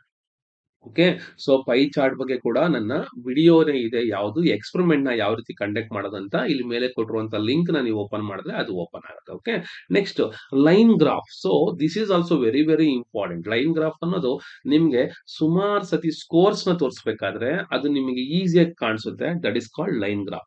A line graph is a graph that utilises points. ಏನ್ ನಾವು ಯೂಸ್ ಮಾಡ್ತಿದ್ದೋ ಪಾಯಿಂಟ್ಸ್ ನ ಯೂಸ್ ಮಾಡುತ್ತೆ. It utilises points and lines to represent change over time. So ನೆನ್ಪಿಟ್ಕೊಳ್ಳಿ, it is always represent which one? Change over the time. ಯಾವಾಗಲೂ ನಾವು ಏನ್ represent ಮಾಡುತ್ತೆ? ಚೇಂಜ್ ಓವರ್ ದ ಟೈಮ್ ನ, ವಿತ್ ರೆಸ್ಪೆಕ್ಟ್ ಟು ಟೈಮ್ ನ. It is a chart that shows line joining several points or a line that shows relationship between the points. The graph represents quantitative data. ಏನ ತೋರಿಸುತ್ತೆ? Quantitative data between the two changing variables with a line or curve. ಒಂದು ಕರ್ವ್ಗೆ ಎರಡು changing ವ್ಯಾಲ್ಯೂನ, ಅದು quantitative data. ನಿಮಗೆಲ್ಲ ಗೊತ್ತಿದೆ quantitative ಅಂದ್ರೆ ಏನು? Which refers to which one? The value. Which refers to the value. Which refers to the value, that is called as what? Quantitative.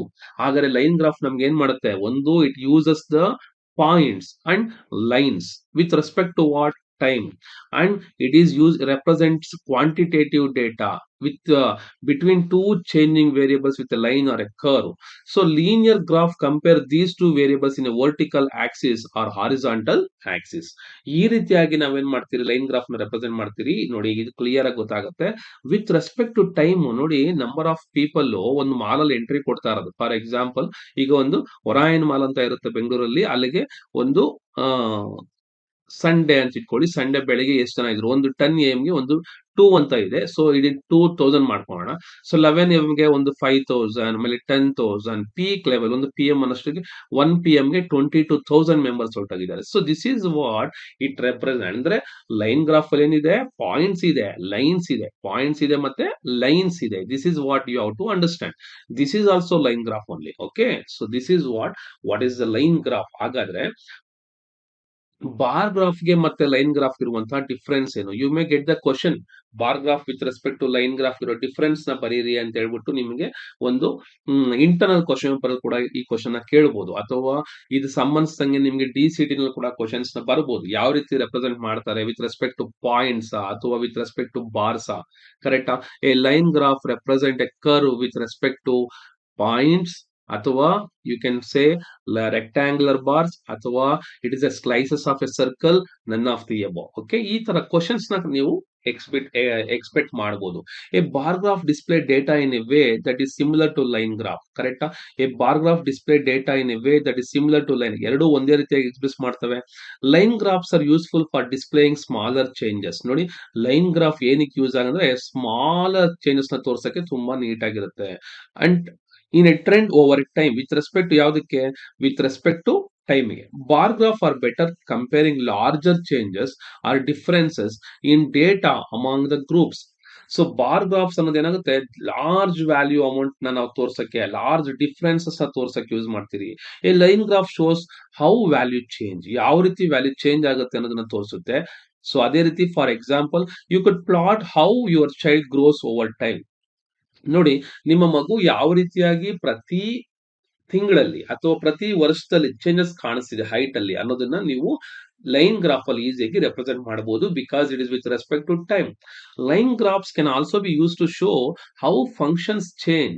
The most useful type of data you will find on a line graph is how something change over the time. ಇದು ಮಾತ್ರ ನೆನ್ಪಿಟ್ಕೊಳ್ಳಿ, ಯಾಕಂದ್ರೆ repeat ಆಗಿ ನಾವು ಅದೇ word use ಮಾಡ್ತಾ ಇದೀರಿ. Line graph ಅಂದ್ರೆ over the time with respect to time. Why using a line graph? ಯಾಕೆ ನಾವು ಲೈನ್ ಗ್ರಾಫ್ ನ ಯೂಸ್ ಮಾಡಬೇಕು? A line graph has characteristics that make it useful for some situations. You would use a line graph if you have a function. Line graphs are good as shown specific data values variable x ಮತ್ತೆ ಒಂದು value y ಅಂತ ಇದ್ದಾಗ ಅದನ್ನ ನಾವು ಈಸಿಯಾಗಿ line graph ಅಲ್ಲಿ ತೋರಿಸಬಹುದು. You want to show trends, for example how your investment change over time our food prices have increase over time. ಯಾವುದನ್ನೆಲ್ಲ ತೋರಿಸಬಹುದು ಚೇಂಜ್ ಓವರ್ ದ ಟೈಮ್. ನೋಡಿ, ಯಾವುದನ್ನ investment change over the time. ನಿಮ್ಗೆ examples ಕೊಡಿ ಅಂತ ಕೇಳ್ಬೋದು. Right examples of line graph. How your investment change over the time. So ಯಾವ ರೀತಿ ನೀವು ಮಾಡ್ತಾ ಇರುವಂತ investment with respect to time ಯಾವ ರೀತಿ ಚೇಂಜ್ ಆಗ್ತಾ ಇದೆ. How food prices have increased over time. With respect to time ಅಲ್ಲಿ ಫುಡ್ ವ್ಯಾಲ್ಯೂಸ್ ಯಾವ ರೀತಿ ಇನ್ಕ್ರೀಸ್ ಆಗ್ತಾ ಇದೆ. You want to make a predictions. ಇದರಿಂದ ನೀವೇನ್ ಮಾಡಬಹುದು, ಪ್ರಿಡಿಕ್ಷನ್ಸ್ ನ ಮಾಡಬಹುದು. It is a very very important thing. ಯಾಕೆ?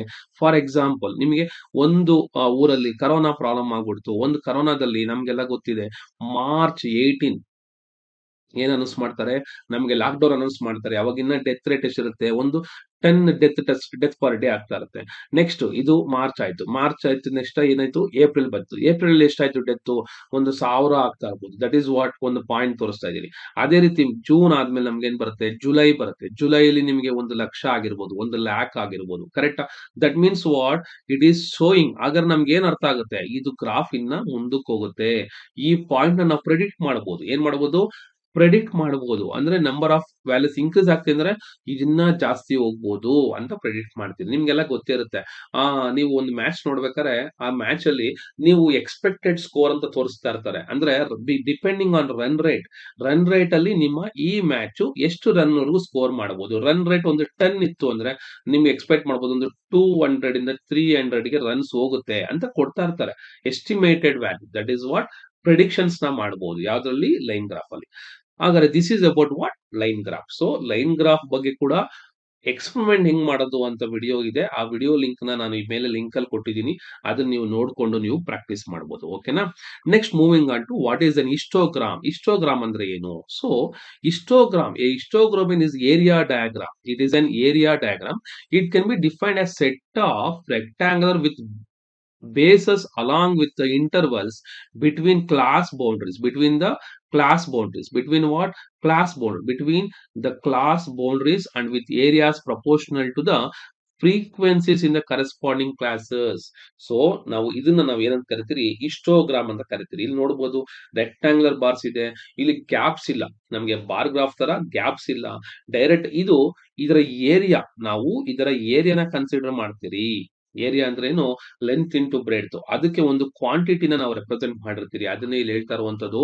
So it is a set of rectangles with the bases. It is area of diagram. It is a set of rectangles with the bases along with the intervals between class boundaries and with area proportional to frequencies in the corresponding classes. Class ಬೌಂಡ್ರೀಸ್ಗೆ area proportional to frequencies in the corresponding classes ಅಂತ ಹೇಳ್ತಾರೆ.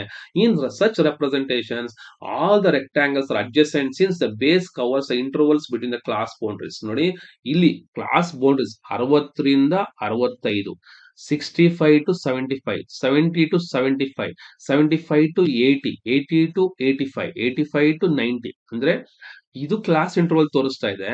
ಇದು ನಮಗೆ height ಇರುವಂತದ್ದು frequency ತೋರಿಸ್ತಾ ಇದೆ. That is what the value. ಇದನ್ನ ನಾವು ಎಕ್ಸ್ಪೆರಿಮೆಂಟ್ ಮಾಡ್ತೀರಿ. ಆ ಎಕ್ಸ್ಪೆರಿಮೆಂಟ್ ಲಿಂಕ್ ಕೊಟ್ಟಿರ್ತೀನಿ. You can look at here. So ನೋಡಬಹುದು. ಅಂದ್ರೆ ನಿಮ್ಗೆ ಅರ್ಥ ಆಯ್ತು, ಏರಿಯಾ ಆಫ್ ಎ ರೆಕ್ಟಾಂಗಲ್ ಜೊತೆಗೆ ಬೇಸ್ ವ್ಯಾಲ್ಯೂ ನಮ್ಗೇನು ಕ್ಲಾಸ್ ಇಂಟರ್ವಲ್ ನ ಕೊಟ್ಟಿರ್ತೀರಿ ಅಂತ ಹೇಳ್ತಾ ಇದ್ದಾರೆ. ಓಕೆನಾ? So in other words, histogram diagram involves rectangle whose area is proportional. ಇಲ್ಲಿ ಚೆನ್ನಾಗಿ ಕೊಟ್ಟಿದ್ದಾರೆ. whose area proportional to frequency of a variable and width is equal to class interval. Simple ಆಗಿದೆ. ಸೊ ಇದ್ರ ಬಗ್ಗೆ ನೀವು ತಲೆ ಕೆಡ್ಸ್ಕೊಳೋದು ಬೇಡ. ಅಕಸ್ಮಾತ್ ಅರ್ಥ ಆಗಿಲ್ಲ ಅಂದ್ರೆ this is not required. So ಇಲ್ಲಿ ನೋಡೋದಾದ್ರೆ, ಇನ್ other words, histogram diagram involves rectangle whose area is proportional to frequency of the variable and width is equal to class interval. Area ಯಾವುದಕ್ಕೆ ಪ್ರಪೋರ್ಷನಲ್ ಆಗಿರುತ್ತೆ? ಫ್ರೀಕ್ವೆನ್ಸಿ ಆಫ್ ದಿ ವೇರಿಯಬಲ್ಗೆ. That is area of a rectangle is proportional to frequency ಒಂದು, and the width is proportional ಅಥವಾ width is equal to what? Class interval. Simple, ನಾವು already ನೋಡಿದಿರಿ ನೋಡಿ, ಇಲ್ಲಿಂದ ಇಲ್ಲಿಗೆ ಕ್ಲಾಸ್ ಇಂಟರ್ವಲ್ ಕರೆಕ್ಟಾ? ಇದು ಏರಿಯಾ. ಸೊ ಇದು ಫ್ರೀಕ್ವೆನ್ಸಿಗೆ ಮತ್ತು ಇದು ಇಂಟರ್ವಲ್ಗೆ. In other words, it provides a visual interpretation of numerical data by showing the number of data points that fall within the specified range of values. It is similar to, ನೋಡಿ ಇಲ್ಲಿ pins ಅಂತ ಬರುತ್ತೆ, ನಿಮಗೆ experiment ನ conduct ಮಾಡೋದನ್ನ ನೋಡಿದ್ರೆ ನಿಮ್ಗೆ ಗೊತ್ತಾಗುತ್ತೆ ನಾವು ಯಾವ ರೀತಿ ಅದನ್ನ ಸ್ಟೋರ್ ಮಾಡ್ಕೋತೀರಿ. ಅದನ್ನ ಒಂದು ಬಿನ್ ಅಂತ ಬರುತ್ತೆ ಎಕ್ಸೆಲ್ ಅಲ್ಲಿ ಸ್ಟೋರ್ ಮಾಡ್ಕೋತೀರಿ ವ್ಯಾಲ್ಯೂಸ್ ನ. It is similar to vertical bar graph. Our histogram unlike a vertical bar graph shows no gaps. ಇಷ್ಟೇ ಡಿಫರೆನ್ಸ್ ಯಾವುದಕ್ಕೆ? ಬಾರ್ ಗ್ರಾಫ್ ಗೆ ಮತ್ತೆ ಹಿಸ್ಟೋಗ್ರಾಮ್ಗೆ. ಬಾರ್ ಗ್ರಾಫ್ ಅಲ್ಲಿ ನಿಮ್ಗೆ ಗ್ಯಾಪ್ ಇರುತ್ತೆ, ಬಟ್ ಹಿಸ್ಟೋಗ್ರಾಮ್ ಅಲ್ಲಿ there is no gap at all. ನಿಮ್ಗೆ ಇಲ್ಲಿ ಗ್ಯಾಪ್ ಅನ್ನೋದು ಇರೋದಿಲ್ಲ. ಸೊ ಹಾಗಾದ್ರೆ ಇಂಪಾರ್ಟೆನ್ಸ್ ಆಫ್ ಹಿಸ್ಟೋಗ್ರಾಮ್, ಇಂಪಾರ್ಟೆನ್ಸ್ ಏನಕ್ಕೋಸ್ಕರ ನಾವು ಹಿಸ್ಟೋಗ್ರಾಮ್ ನ ಸ್ಟಡಿ ಮಾಡಬೇಕು? Creating histogram provides a visual representation of data distribution. Histogram can display large amount of data, can display large amount of data and frequency of data values and frequency of data values. The median and distribution of the data can be determined by histogram. Median ಮತ್ತೆ distribution of the data. Median ನ ನಾವು histogram ನೋಡಿದ ತಕ್ಷಣ calculate ಮಾಡಬಹುದಂತೆ ನೋಡಿ. That is what median. In addition that it can show an outlier or a gaps in the data. So ಡೇಟಾದಲ್ಲಿ ಎಲ್ಲೆಲ್ಲಿ gap ಬಂದಿತ್ತು ಅನ್ನೋದು ಕೂಡ ನಾವು ಹಿಸ್ಟೋಗ್ರಾಮ್ ಅಲ್ಲಿ ಐಡೆಂಟಿಫೈ ಮಾಡ್ತೀವಿ. ಆದರೆ what is the difference between histogram and A bar graph? So histogram, it is a two-dimensional figure. It is a one-dimensional figure. The frequency is shown by the area of each rectangle. ಇಲ್ಲಿ frequency area ದಲ್ಲಿ ತೋರಿಸುತ್ತೆ. The height shows the frequency. ಇಲ್ಲಿ ಏನಾಗುತ್ತೆ? height ತೋರಿಸುತ್ತೆ frequency ಅಲ್ಲಿ. It shows rectangle touching each other. ಇಲ್ಲಿ consist of rectangle separated from each other. ಇಲ್ಲಿ there is no, it is what ಇಲ್ಲಿ ಅದೇ ಹೇಳ್ಬೋದು, there is no gap between the rectangular bars. There is a gap between the rectangular bars. There is no gap between the rectangular bars. So then next experiment ಅಥವಾ next topic frequency polygon. Frequency polygon. So ಇದು ಕೂಡ experiment ಇದೆ. ಆ experiment ಮಾಡಿರುವಂತ steps ನ ನಾನು detail ಆಗಿ explain ಮಾಡಿದೀನಿ. ಅದಕ್ಕೋಸ್ಕರ ಇಲ್ಲಿ ಕೊಟ್ಟಿರುವಂತ ಲಿಂಕ್ ನ ಫಾಲೋ ಮಾಡಿ. ಆ ಲಿಂಕ್ ಅಲ್ಲಿ ನೀವು ಆ ಎಕ್ಸ್ಪೆರಿಮೆಂಟ್ ನ ಮಾಡೋದು ಯಾವ ರೀತಿ ಅಂತ ನೋಡಬಹುದು. Okay, so frequency polygon. A frequency polygon is almost identical to histogram. ಇದು ಆಲ್ಮೋಸ್ಟ್ ಐಡೆಂಟಿಕಲ್ ಟು ಹಿಸ್ಟೋಗ್ರಾಮ್. ಅದಕ್ಕೆ ನೀವು ಎಕ್ಸ್ಪೆರಿಮೆಂಟ್ ಒಂದ್ಸತಿ ಸ್ಟಾರ್ಟ್ ಮಾಡ್ಬಿಟ್ರೆ ಫ್ರೀಕ್ವೆನ್ಸಿ ಡಿಸ್ಟ್ರಿಬ್ಯೂಷನ್ ಟೇಬಲ್ ಬಂತ, ರಿಲೇಟಿವ್ ಫ್ರೀಕ್ವೆನ್ಸಿ ಬಂದ್ಬಿಡುತ್ತೆ. ರಿಲೇಟಿವ್ ಫ್ರೀಕ್ವೆನ್ಸಿ ಬಂತ, ಅದಾದ್ಮೇಲೆ ನೀವು ಆರಾಮಾಗಿ ಬಾರ್ ಗ್ರಾಫ್ ಹಾಕ್ತೀರಾ. ಬಾರ್ ಗ್ರಾಫ್ ಬಂತ, ಆರಾಮಾಗಿ ಪೈ ಚಾರ್ಟ್ ಹಾಕ್ತೀರಾ. ಪೈ ಚಾರ್ಟ್ ಹಾಕ್ತೀರಾ, ಆರಾಮಾಗಿ ಹಿಸ್ಟೋಗ್ರಾಮ್ ಹಾಕ್ತೀರಾ. ಹಿಸ್ಟೋಗ್ರಾಮ್ ಹಾಕಕ್ ಬರುತ್ತಾ, ಆರಾಮಾಗಿ ಫ್ರೀಕ್ವೆನ್ಸಿ ಪಾಲಿಗನ್ ಕೂಡ ಹಾಕ್ಬಿಡ್ತೀರಾ. ಓಕೆನಾ? ಹಾಗಾದ್ರೆ so this is with similar to what histogram, which is used to compare set of data or display a cumulative frequency distribution. Cumulative frequency distribution. It uses a line graph to represent quantitative data. ಇದು ಒಂದು ರೀತಿ line graph ಏನ ತೋರಿಸುತ್ತೆ? Quantitative data. Cumulative ಅಂದ್ರೆ ಒಂದೊಂದು ಸತಿಗೆ interval ಆಗಿ ಚಿನ್ನಸಾಗ್ತಾ ಹೋಗ್ತಾ ಇರುತ್ತೆ. That is called cumulative. Frequency polygons are a visually subtained method of representing quantitative data and its frequencies. Let us discuss how to represent. ಯಾವ ರೀತಿ ನಾವು ರೆಪ್ರೆಸೆಂಟ್ ಮಾಡೋದು ನೋಡಿ. ಇದೆಲ್ಲ ಸ್ಟೆಪ್ಸ್ ನಾವು ನೇರವಾಗಿ ಬರೆಯೋದನ್ನ ಕೊಟ್ಟಿದ್ದೀರಿ. ಬಟ್ ನಿಮ್ಗೆ ಈ SL ಆಪ್ ಅಲ್ಲಿ ನೇರವಾಗಿ ಬರೆಯೋದು ಬೇಕಾಗಿಲ್ಲ. ನೀವೇನ್ ಮಾಡ್ತೀರಾ, ಲ್ಯಾಪ್ಟಾಪ್ ಅಥವಾ ಸಿಸ್ಟಮ್ ಅಲ್ಲಿ ವರ್ಕ್ ಮಾಡೋದ್ರಿಂದ ನೀವು ಎಕ್ಸೆಲ್ ಅಲ್ಲಿ ಯಾವ ರೀತಿ ಮಾಡೋದು ಅನ್ನೋದು ಬೇಕಾಗುತ್ತೆ. ಹಾಗಾಗಿ ಇದ್ರದ್ದು ಇಂಪಾರ್ಟೆಂಟ್ ಏನು ಬೇಕಾಗಿಲ್ಲ, ನೆನ್ಪಿಟ್ಕೊಳ್ಳಿ. ಇದು ಡೈರೆಕ್ಟ್ ಆಗಿ ಯಾವ ರೀತಿ ಪ್ಲಾಟ್ ಮಾಡ್ತಾರೆ ಅಂತ ಕೊಟ್ಟಿದ್ದಾರೆ. That is not required. So example off frequency polygon ನೋಡಿ. ಇದು ಫ್ರೀಕ್ವೆನ್ಸಿ ಪಾಲಿಗನ್ ನೀವು ನೆನ್ಪಿಟ್ಕೋಬೇಕು. Choose the class interval and mark the values on the horizontal axis. Mark the mid value of each interval on the horizontal axis. Mark the frequency of class on the vertical axis. Corresponding to frequency of each class interval, mark a point on the right in the middle of the class interval. Connect these points using the line segment. To obtain representation is a frequency polygon. ನೋಡಿ, ಯಾಕೆ fast ಆಗಿ ಓದಿದೆ ಅಂದ್ರೆ ನಾನು ಹೇಳಿದೆ, ಇದು ನಮಗೆ theoretical ಆಗಿ ನಮಗೆ ಬೇಕಾಗಿಲ್ಲ. ನಾವು ಎಕ್ಸೆಲ್ ಅಲ್ಲಿ ಮಾಡೋದ್ರಿಂದ ನೀವು ಜಸ್ಟ್ ಫ್ರೀಕ್ವೆನ್ಸಿ ಪಾಲಿಗನ್ ನ ಯಾವ್ದು ರೆಪ್ರೆಸೆಂಟ್ ಮಾಡುತ್ತೆ ಅಂತ ತಿಳ್ಕೊಳ್ಳಿ ಸಾಕು. ಹಾಗಾದ್ರೆ ಎಕ್ಸಾಂಪಲ್ ಏನು, ನಾನು ಇಲ್ಲಿ ಹೇಳಿರೋ ಪಾಯಿಂಟ್ಸ್ ಅಲ್ಲಿ ಹೇಳ್ತಾ ಇದ್ದೀನಿ ನೋಡಿ. ಏನಪ್ಪಾ ಅಂದ್ರೆ, ಒಂದು ಫ್ರೀಕ್ವೆನ್ಸಿ ನಾವು ಇಲ್ಲಿ ಹಿಸ್ಟೋಗ್ರಾಮ್ ಬಂದಾಗ ಇಲ್ಲಿ ಕ್ಲಾಸ್ ಇಂಟರ್ವಲ್ ನ ಮಿಡಲ್ ವ್ಯಾಲ್ಯೂಸ್, ನೋಡಿ ಇಲ್ಲಿ ಮಿಡಲ್ ವ್ಯಾಲ್ಯೂಸ್ ನ ಕನೆಕ್ಟ್ ಮಾಡ್ತಾ ಹೋಗ್ತೀರಿ. ಇಷ್ಟೇ ಪಾಯಿಂಟ್ ನಾವು ಇಲ್ಲಿ ಹೇಳಿರುವಂತದ್ದು. That is what that is choose a class interval, mark the values in horizontal axis, mark the mid value of each interval. So ಪ್ರತಿಯೊಂದು ಇಂಟರ್ವಲ್ ನ ಮಿಡ್ ವ್ಯಾಲ್ಯೂನ ಕ್ಯಾಲ್ಕುಲೇಟ್ ಮಾಡ್ಕೊಳ್ಳಿ. ಅದಾದ್ಮೇಲೆ mark the frequency of class on the vertical axis, frequency of the class. So ಈ ಫ್ರೀಕ್ವೆನ್ಸಿನ calculate ಮಾಡಿ plot ಮಾಡಿ. Corresponding to frequency of each class interval, mark a point at height in the middle of the class interval. ನೋಡಿ ಪ್ರತಿಯೊಂದು frequency ಏನ್ calculate ಮಾಡುತ್ತೀರಾ, ಈ height ನ ನೀವೇನ್ ಮಾಡಿ, ಹೈಟ್ ಅಲ್ಲಿ ಮಿಡಲ್ ವ್ಯಾಲ್ಯೂನ ಇಂಡಿಕೇಟ್ ಮಾಡಿ. ಸೊ ಈ ಮಿಡಲ್ ವ್ಯಾಲ್ಯೂಸ್ ನ ಇಂಡಿಕೇಟ್ ಮಾಡಿ, ಆ ಮಿಡಲ್ ವ್ಯಾಲ್ಯೂಸ್ ನ ಏನ್ ಮಾಡಿ, ಜಾಯಿನ್ ಮಾಡಿ. So connect this point using the line segment. So this represent A frequency polygon. So ನಿಮ್ಗೆಲ್ಲ ಗೊತ್ತಿದೆ ಒಂದು ಪಾಲಿಗನ್ ಅಂದ್ರೆ ಏನು. ಇದನ್ನ ಪಾಲಿಗನ್ ಅಂತೀರಿ. ಶೇಪ್ ನಮ್ಗೆ ಪಾಯಿಂಟ್ಸ್ ವೈಸ್ ಇರುವಂತದನ್ನ ಪಾಲಿಗನ್. ನೋಡಿ ಇದು ಒಂದು ಪಾಲಿಗನ್, ಕರೆಕ್ಟಾ. ಅದೇ ರೀತಿ ಇಲ್ಲಿ ನಿಮ್ಗೆ ಪಾಲಿಗನ್ ತರ ಕಾಣಿಸೋದ್ರಿಂದ ಅದನ್ನ ಫ್ರೀಕ್ವೆನ್ಸಿ ಪಾಲಿಗನ್ ಅಂತ ಕರೀತಾರೆ. ಸೊ ಇಲ್ಲಿ ಕೊಟ್ಟಿರುವಂತದ್ದು, ಇಲ್ಲಿ ಹೈಟ್ಸ್ ಕೊಟ್ಟಿದ್ದಾರೆ, that is the values 140 to 150, that is 140 to 150. ಅದರಲ್ಲಿ ಮಿಡಲ್ ವ್ಯಾಲ್ಯೂ ತಗೋತಾ ಇದೀರಿ, that is 145, 150 to 160 middle value, 160 to 170 middle value. ಆ ಮಿಡಲ್ಸ್ ವ್ಯಾಲ್ಯೂಸ್ ನ ನಾವು ಜಾಯಿನ್ ಮಾಡ್ತಾ ಹೋಗ್ತಾ ಇದೀವಿ. ಓಕೆನಾ. So this is what frequency polygon. ಇದ್ರ ಬಗ್ಗೆ ಏನೇನು ಜಾಸ್ತಿ ಬೇಕಾಗಿಲ್ಲ. ಸೊ ಇದು ಜಸ್ಟ್ ನಾವು ಯಾವ್ದಾದನ್ನೆಲ್ಲ ಇಂಡಿಕೇಟ್ ಮಾಡಬಹುದು. Number of invoices, class, fit point, frequency. ನಾವು ಇದನ್ನ ಕ್ಯಾಲ್ಕುಲೇಟ್ ಮಾಡ್ತೀರಿ, ನೀವು ಎಕ್ಸ್ಪೆರಿಮೆಂಟ್ ಮಾಡಿದಾಗ ನೀಟಾಗಿ ಅರ್ಥ ಆಗುತ್ತೆ. ಪ್ರತಿಯೊಂದಕ್ಕೂ ನಾವು ಇದಕ್ಕೆ ಮಿಡ್ ಪಾಯಿಂಟ್ಸ್ ನ ಕ್ಯಾಲ್ಕುಲೇಟ್ ಮಾಡ್ಕೋತೀರಿ. ನೋಡಿ 1, 2ಗೆ ಮಿಡ್ ಪಾಯಿಂಟ್. ಸೊ ಇಲ್ಲಿ 1, 3ಗೆ ಮಿಡಲ್ ಪಾಯಿಂಟ್ 2 ಬರುತ್ತೆ, ಅದಕ್ಕೆ ಫ್ರೀಕ್ವೆನ್ಸಿ 10 ಇದೆ. 3, 5ಗೆ ಮಿಡಲ್ 4, 5, 7ಗೆ ಮಿಡಲ್ 6, 5, 7, 9ಗೆ ಮಿಡಲ್ 8, 10 ಪ್ಲಸ್ಗೆ ದಟ್ ಇಸ್ ವಾಟ್ 11 ಅಂತ ಮಾಡ್ಕೊಂಡು ಕೊಟ್ಟಿರುವಂತ ಫ್ರೀಕ್ವೆನ್ಸಿ ಇರ್ತವೆ. ಅದನ್ನ ನಾವೇನ್ ಮಾಡ್ತೀರಿ, ಈ ರೀತಿ ಮಿಡಲ್ ಪಾಯಿಂಟ್ ನೋಡ್ತಾ ಬಂದು ಕ್ಯಾಲ್ಕುಲೇಟ್ ಮಾಡ್ತೀರಿ. 0ಗೆ 0 ಇದೆ, 2 ವ್ಯಾಲ್ಯೂಸ್ ಬಂದಾಗ ದಟ್ ಇಸ್ ವಾಟ್ 2 ಇದೆ, ಆಮೇಲೆ 4 ಇದೆ, ನಾವಿಲ್ಲಿ ನೋಡ್ತಾ ಇದೀವಿ 4. ಸೊ ಈ ರೀತಿ ನಮ್ಗೆ ಫ್ರೀಕ್ವೆನ್ಸಿ ಪಾಲಿಗನ್ ಬರುತ್ತೆ.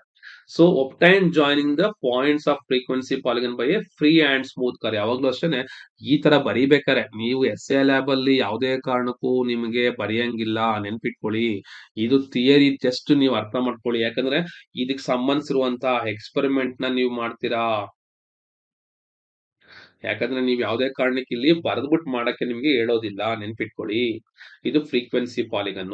ಹಾಗಾದ್ರೆ ಇದೇ ರೀತಿ ಇನ್ನೊಂದು ಯಾವ್ದಪ್ಪ, box plot. So box plot ನ ಯಾವ ರೀತಿ ನಾವು ಇಂಡಿಕೇಟ್ ಮಾಡೋದು. A descriptive statistics, a box plot is a method of graphically depicting the groups of numerical data through their quartiles. ನಿಮ್ಗೆ ಕ್ವಾರ್ಟೈಲ್ಸ್ ಅಂತ ಆಲ್ರೆಡಿ ಸ್ಟಾರ್ಟಿಂಗ್ ಅಲ್ಲಿ ಹೇಳಿದೆ. ಕ್ವಾರ್ಟೈಲ್ಸ್ ಅಂದ್ರೆ ಏನಪ್ಪಾ ಅಂದ್ರೆ, ಈಗ ಒಂದು 6 ಮಂತ್ಸ್ ಡ್ಯೂರೇಷನ್ ಇದೆ. 0, ದಿಸ್ ಇಸ್ 12 ಮಂತ್ಸ್ ಅಂತ ಇಟ್ಕೊಳ್ಳಿ. ದಿಸ್ ಇಸ್ 3 ಮಂತ್ಸ್ ಗೊಂದು, 6 ಮಂತ್ಸ್ ಗೊಂದು, ಸೊ 9 ಮಂತ್ಸ್ ಗೊಂದು. So this is 0 and this is 12. ನಾವೆಷ್ಟು quartiles, quartile number 1, quartile 2, quartile 3, quartile 4 quartiles ಆಗಿ ನಾವು ಇದನ್ನ ಡಿವೈಡ್ ಮಾಡ್ತೀವಿ. ಓಕೆನಾ. ಸೊ ಇದನ್ನ ನಾವಿಲ್ಲಿ ಇಲ್ಲಿ ಬಂದಾಗ, ಡೇಟಾದಲ್ಲಿ ಬಂದಾಗ, A box plot is standardised way of displaying the distribution of data based on A 5 number summary. So ಇದರಲ್ಲಿ ಎಷ್ಟು ನಂಬರ್ ಸಮ್ಮರಿ ಇರುತ್ತೆ, 5 number summary. First minimum, that is quartile number 1. Quartile number 1 is nothing but minimum. ನೀವು experiment ಅಲ್ಲಿ ನೋಡಿದ್ರೆ ಇದನ್ನು ಕೂಡ ನಾವು box plot ಮಾಡುವಂತ ಪ್ಲಾಟ್ ಲಿಂಕ್ ಇಲ್ಲಿ ಕೊಟ್ಟಿದ್ದೀನಿ, ನೀವು ಓಪನ್ ಮಾಡಿ ಆ ಎಕ್ಸ್ಪೆರಿಮೆಂಟ್ ನ ಮಾಡ್ಕೊಬಹುದು. ಸೊ ಮಿನಿಮಮ್ ಅಂದ್ರೆ ಅದನ್ನ ಫಸ್ಟ್ ಕ್ವಾರ್ಟಲ್, ಮೀಡಿಯನ್ ಅಂತ ಬರುತ್ತೆ, then third quartile, then maximum, that is a fourth quartile. So first quartile, that is first minimum, ಆಮೇಲೆ ಫಸ್ಟ್ ಕ್ವಾರ್ಟೈಲ್, ಆಮೇಲೆ ಮೀಡಿಯನ್, ಆಮೇಲೆ ಥರ್ಡ್ ಕ್ವಾರ್ಟೈಲ್, ಆಮೇಲೆ ಲಾಸ್ಟ್ ಮ್ಯಾಕ್ಸಿಮಮ್. ಈ ತರ ಬರುತ್ತೆ. ಯಾವುದು, ಫಸ್ಟ್ ಮಿನಿಮಮ್. ನಾವಿಲ್ಲಿ ನೋಡ್ತಾ ಇದೀರಿ, this is what the minimum value, ಕರೆಕ್ಟಾ. Then maximum value. ಸೊ ನೀವು ಈಸಿಯಾಗಿ ಅರ್ಥ ಮಾಡ್ಕೊಬಹುದು. Minimum value, maximum value, okay, then first quartile, then this is what median, then third quartile. ಕರೆಕ್ಟಾ. ಇದು ಮಿನಿಮಮ್ ಆಗಿರುತ್ತೆ ಯಾವಾಗ್ಲೂ, ಇದು ಮ್ಯಾಕ್ಸಿಮಮ್ ಆಗಿರುತ್ತೆ ಯಾವಾಗ್ಲೂ, ಕರೆಕ್ಟಾ. ಇಲ್ಲಿ ಫಸ್ಟ್ ಕ್ವಾರ್ಟಲ್ ಬರುತ್ತೆ Q1, ಇದು middle value, that is nothing but what median ಅಂತ ಹೇಳ್ತಾರೆ. Then this is third, that second quartile ಅಂತ ಹೇಳ್ತಾರೆ. Okay, that is the minimum, then first quartile, median, ಇದು third quartile. So this is third Q3. ಇದನ್ನ calculate ಮಾಡಕ್ಕೆಲ್ಲ ನಿಮಗೆ experiment ಅಲ್ಲಿ detail explain ಮಾಡಿರ್ತೀನಿ ವಿತ್ ಫಾರ್ಮುಲಾಗಳಲ್ಲಿ ನಾವು ಈಸಿಯಾಗಿ ಕ್ಯಾಲ್ಕುಲೇಟ್ ಮಾಡ್ಬಿಡ್ತೀರಿ. ಅದನ್ನ ನೀವು ಅಬ್ಸರ್ವ್ ಮಾಡ್ಕೋಬಹುದು. ನಾವಿಲ್ಲಿ ಅರ್ಥ ಮಾಡ್ಕೊಬೇಕಾಗಿರುವಂತದ್ದು minimum value, maximum value, first quartile, second quartile, third quartile. ಹಾಗಾದ್ರೆ ಸೆಕೆಂಡ್ ಕ್ವಾರ್ಟೈಲ್ ಅಂದ್ರೆ ಯಾವುದು? Median is nothing but second quartile, minimum is nothing but first quartile. ಅರ್ಥ ಆಗ್ತಿದ್ಯಾ? ಸೊ ಇದನ್ನ ನೀವು ನೆನ್ಪಿಟ್ಕೊಳ್ಳಿ. ಅರ್ಥ ಆಗ್ತಿದೆ ಅಂತ ಅನ್ಕೋತೀನಿ. ಸೊ ಈ ರೀತಿಯಾಗಿ ನಾವೇನ್ ಮಾಡ್ತೀರಿ, ನೀವು ರೆಪ್ರೆಸೆಂಟ್ ಮಾಡಿದಾಗ ನಮ್ಗೆ ಈ ರೀತಿ ವ್ಯಾಲ್ಯೂ ತೋರಿಸುತ್ತೆ. ದಿಸ್ ಇಸ್ ವಾಟ್ ಇಲ್ಲಿ ಮಿನಿಮಮ್ ಬಂದಿದೆ, first quartile, median, third quartile, maximum. Very simple ಆಗಿ ಕ್ಯಾಲ್ಕುಲೇಟ್ ಮಾಡಬಹುದು, ನೆನ್ಪಿಟ್ಕೊಳ್ಳಿ. For some distributions or data sets you will find that you need more information than measured of central tendency, median, mean ಅಥವಾ mode. ಇದಕ್ಕಿಂತ ನಮಗೆ ಬೇರೆ ಬೇರೆ values ಬೇಕಾಗಿರುತ್ತೆ. ಅದನ್ನ ನಾವಿಲ್ಲಿ ಎಕ್ಸ್ಪ್ಲೇನ್ ಮಾಡುವಂತದ್ದು. ಇದು ಒಂದು box plot. So a box plot is a graph that gives you good indication of how the values in the data are spread out. ಯಾವ ರೀತಿಯಾಗಿ ಡೇಟಾ ವ್ಯಾಲ್ಯೂಸ್ ಸ್ಪ್ರೆಡ್ ಔಟ್ ಆಯ್ತು ಅಂತ ನಮಗೆ ಡೇಟಾನ ಕೊಡುತ್ತೆ. This is called as what? Box plot. ಹಾಗಾದ್ರೆ ನಾವು come to the another one. So stem and leaf plot ಅಂತ ಕರಿತೀರಿ. ಇದು ಸ್ವಲ್ಪ ಚೆನ್ನಾಗಿದೆ, ಒಂಥರ ಬಯಾಲಜಿಕಲ್ ಆಗಿ ಕಾಣಿಸುತ್ತೆ. ಸ್ಟೆಮ್ ಮತ್ತೆ ಲೀಫ್. ಸೊ ಸ್ಟೆಮ್ ಯಾವ ರೀತಿ ಇರುತ್ತೆ ನಮ್ಗೆಲ್ಲ ಗೊತ್ತಿದೆ ಯಾವ ರೀತಿಯಾಗಿ. ಸೊ ಈಗ ಸ್ಟೆಮ್ ಈ ಕಲರ್ ಬರುತ್ತೆ. ಸೊ ಇದು ಒಂದು ಸ್ಟೆಮ್, ಕರೆಕ್ಟ್ ಏನಪ್ಪಾ? ಸೊ ಇದು ಸ್ಟೆಮ್ ಅಂತ ಇಟ್ಕೊಳ್ಳಿ. ಇದಕ್ಕೆ ಲೀಫ್ ಬರುತ್ತೆ. ಸೊ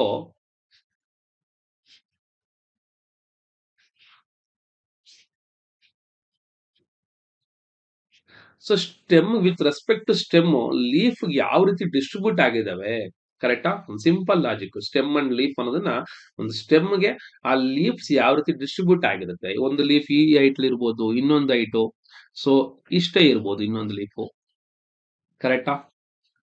ಇದಕ್ಕೆಲ್ಲ ನಿಮ್ಗೆ ನೋಡಿದಾಗ ಅರ್ಥ ಆಗುತ್ತೆ ಯಾಕೆ ಈ ತರ ಬರೀತಾ ಇದಾರೆ ಅಂತ. ಅದ್ರ ಬಗ್ಗೆ ಹೇಳ್ತೀನಿ. ಸೊ ದಿಸ್ ಇಸ್ ಸ್ಟೆಮ್ಗೆ ಈ ಲೀಫ್ ಯಾವ ರೀತಿ ಡಿಸ್ಟ್ರಿಬ್ಯೂಟ್ ಆಗಿದಾವೆ ಅಂತ ಹೇಳ್ತೀರಿ. That is what A plot. ಇದು ಕೂಡ ಎಕ್ಸ್ಪೆರಿಮೆಂಟ್ ಮಾಡೋದಿದೆ, ಆ ಲಿಂಕ್ ಇಲ್ಲಿ ಮೇಲೆ ಶೇರ್ ಮಾಡಿರ್ತೀನಿ, ಅದನ್ನ ನೀವು ಫಾಲೋ ಅಪ್ ಮಾಡ್ಕೋಬಹುದು. A plot where each data value split into leaf, usually the last digit, and a stem the other digit. So ನಾವ್ ಇರುವಂತ ಡೇಟಾ ಸೆಟ್ ನ ಯೂಶಲಿ ದ ಲಾಸ್ಟ್ ಡಿಜಿಟ್ ಗೆ ಲೀಫ್ ಅಂತಾನು, ಮತ್ತೆ ಇನ್ ಮಿಕ್ಕಿರುವಂತದನ್ನ ಸ್ಟೆಮ್ ಅಂತಾನು ಕರಿತೀರಿ, ಅದರ್ ಡಿಜಿಟ್ ನ. ಫಾರ್ ಎಕ್ಸಾಂಪಲ್ 32 ನ ಸ್ಪ್ಲಿಟ್ ಮಾಡಿದ್ರೆ 3 ಅನ್ನೋದು ಸ್ಟೆಮ್ ಆಗುತ್ತೆ, 2 ಅನ್ನೋದು ಇದ್ರ ಲೀಫ್ ಆಗುತ್ತೆ. ನಾನು ಹೇಳಿದ್ನಲ್ಲ, ಈ ತರ ನೀವು ಬರ್ಕೊಂಡಿದ್ದೆ ಆದ್ರೆ, ಯಾವ ತರ ಈ ತರ ಇತ್ತು ಅಂತ ಇಟ್ಕೊಳ್ಳಿ.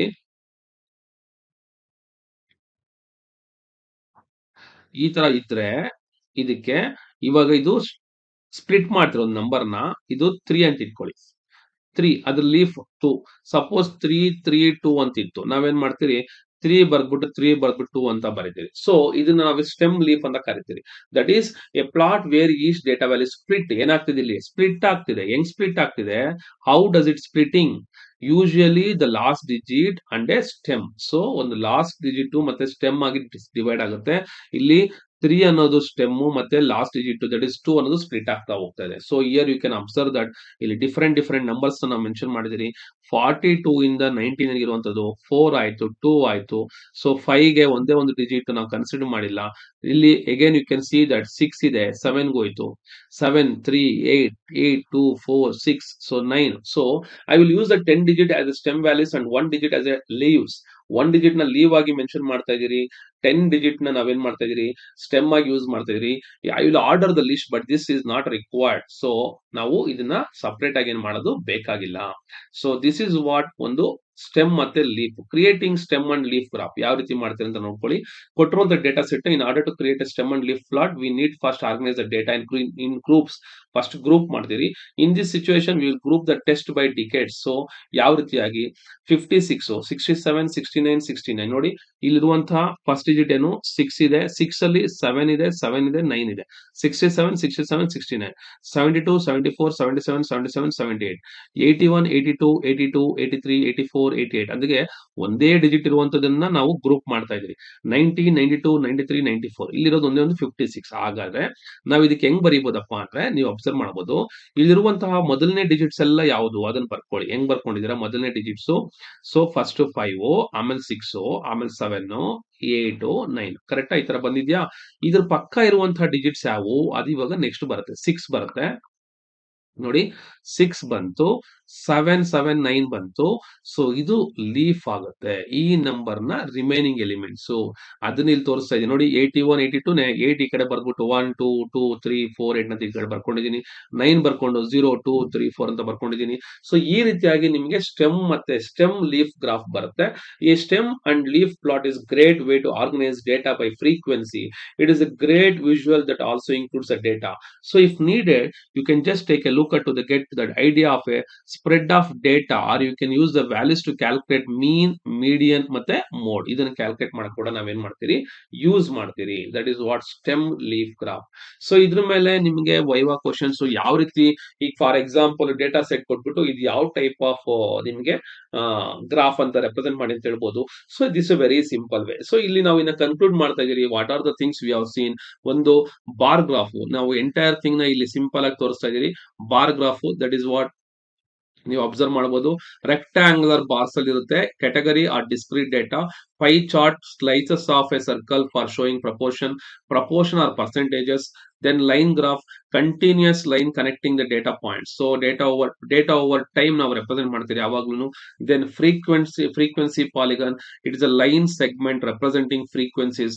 Data distribution and frequency data represent ಮಾಡಕ್ಕೆ ಯೂಸ್ ಮಾಡ್ತೀರಿ. Then frequency curve, smooth curve showing overall data distribution. Smooth curve ನಾವೇನ್ ಮಾಡ್ತೀರಿ, ಈ ತರ ಸ್ಮೂತ್ ಆಗಿ ಕರ್ವ್ ಬರೋದನ್ನ that is called as smooth curve ಅಂತ ಕರಿತೀರಿ. ಡೇಟಾ ಡಿಸ್ಟ್ರಿಬ್ಯೂಷನ್ ತೋರಿಸ್ತೀರಿ ಇದ್ರಲ್ಲಿ ಕೂಡ. Relative frequency, again it is a line segment using relative frequency. Data distribution relative frequency. Histograms, bars of displaying frequency of continuous data. ನಮ್ಗೆ ಗೊತ್ತು there is no gap, ಇಲ್ಲಿ gap ಅನ್ನೋದಿರೋದಿಲ್ಲ. Continuous data and frequency. Box plot, box and whiskers plot for data distribution. ನಾವು ನೋಡಿದ್ರಿ ಈ ತರ ಒಂದು box ಬರುತ್ತೆ, ಇದಕ್ಕೊಂದು ವಿಸ್ಕರ್ಸ್ ಬರುತ್ತೆ. ಯಾವ ರೀತಿಯಾಗಿ ನಾವು ಇದನ್ನ ಡೇಟಾನ ತೋರಿಸ್ತಿದ್ರಿ ಅಂತ. This is called box plot. Then leaf stem plot. Stem and leaves to represent individual values ನ ರೆಪ್ರೆಸೆಂಟ್ ಮಾಡಕ್ಕೆ ನಾವು ಇದನ್ನ ಯೂಸ್ ಮಾಡ್ತೀವಿ. ಸ್ಟೆಮ್ ಅಂಡ್ ಲೀವ್ಸ್ ನ it is individual data values. So this is about what the summarisation of data. ಯಾವ ರೀತಿ ನಾವು ಡೇಟಾನ ಸಮ್ಮರೈಸ್ ಮಾಡ್ತೀರಿ. That is a very very very very most important chapter. That is called summarisation of data. That is summarization of data. We have completed the theory part. ಪ್ರತಿಯೊಂದು experiment ನಾನು explain ಮಾಡಿರ್ತೀನಿ, ಅದನ್ನ ನೀವು ಡೀಟೇಲ್ ಆಗಿ ನೋಡಿ. ಇದು ನಿಮಗೆ ಕಾಂಪಿಟೇಟಿವ್ ಎಕ್ಸಾಮ್ಸ್ ಕೂಡ ಹೆಲ್ಪ್ ಆಗುತ್ತೆ, DCET ಹೆಲ್ಪ್ ಆಗುತ್ತೆ. ಜೊತೆನಲ್ಲಿ ನಿಮಗೆ ಬೇಕಾಗಿರುವಂತಹ ವೈವಾ ಕ್ವಶನ್ಸ್ ಕೂಡ ಇದು ಹೆಲ್ಪ್ ಆಗುತ್ತೆ. ಓಕೆನಾ? So thank you very much for watching.